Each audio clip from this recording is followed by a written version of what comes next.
मेरा नाम सेंट पगामानी है और मैं दक्षिण अफ्रीका से हूँ। मैं एक युद्ध से गुजर रहा था।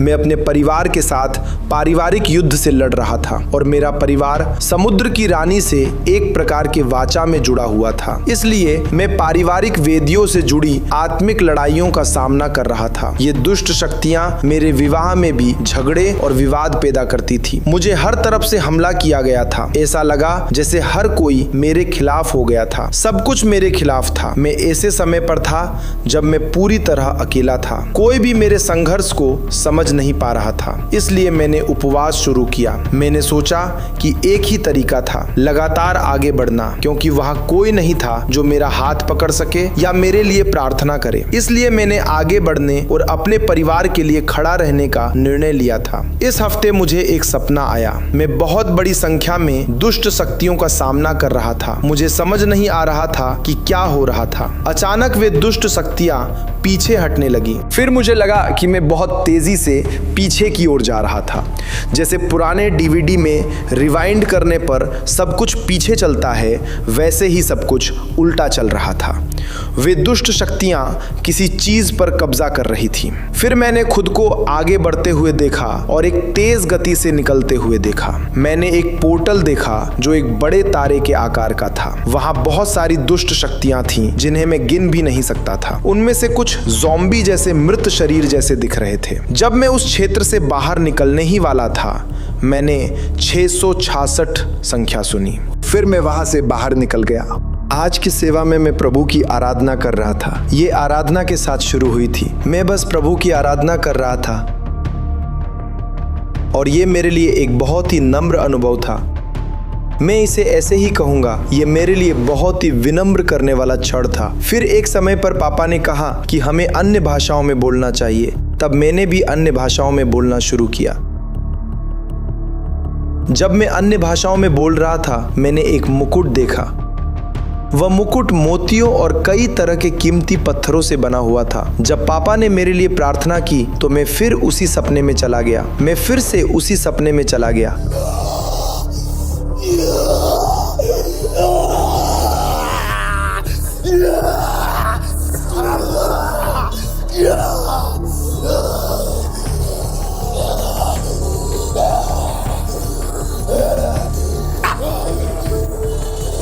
मैं खुद को नियंत्रित नहीं कर पाया। मैंने अभिषेक को महसूस किया। वो इतना सामर्थी था, इतना शक्तिशाली। मैं उसे कैसे वर्णन करूं, मुझे समझ नहीं आ रहा। लेकिन वो इतना सामर्थी था कि मेरा शरीर कांपने लगा। हाँ, शायद मैं उसे इसी तरह वर्णन कर सकता हूं।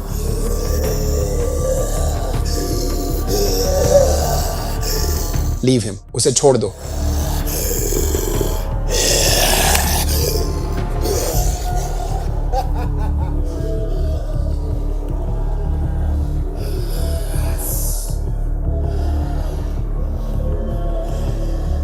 तुम कहां से आ रहे हो? तुम कहां से आ रहे हो? 666। तुम कितने हो और तुम्हारा मिशन क्या है? तुम्हारा मिशन क्या है? तुम्हारा मिशन क्या है? मनुष्यों की भाषा में बोलो।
यह एक हाई रैंक वाला है।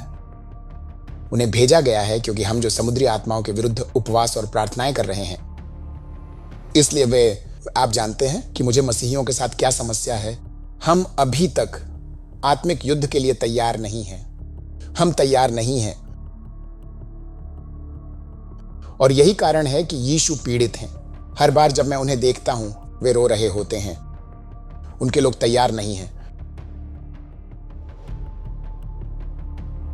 शैतान और उसका राज्य बहुत ऑर्गेनाइज्ड है, बहुत व्यवस्थित है, सब कुछ ठीक तरीके से बना हुआ है, और इसी कारण वे अक्सर हमारे जीवन में जीत जाते हैं और हम सोचते रह जाते हैं क्यों।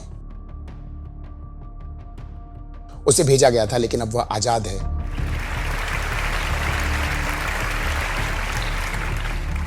क्या तुमने देखा? वह आत्मा उनकी भाषा में बोल रहा था। आप देख सकते हैं मैं मुस्कुरा रहा हूं। मैं कहूंगा कि मैं आज खुद को आजाद महसूस कर रहा हूं, बहुत ज्यादा आजाद। देखिए, यह वो सच्चाई है जिसे बहुत लोग मानना नहीं चाहते।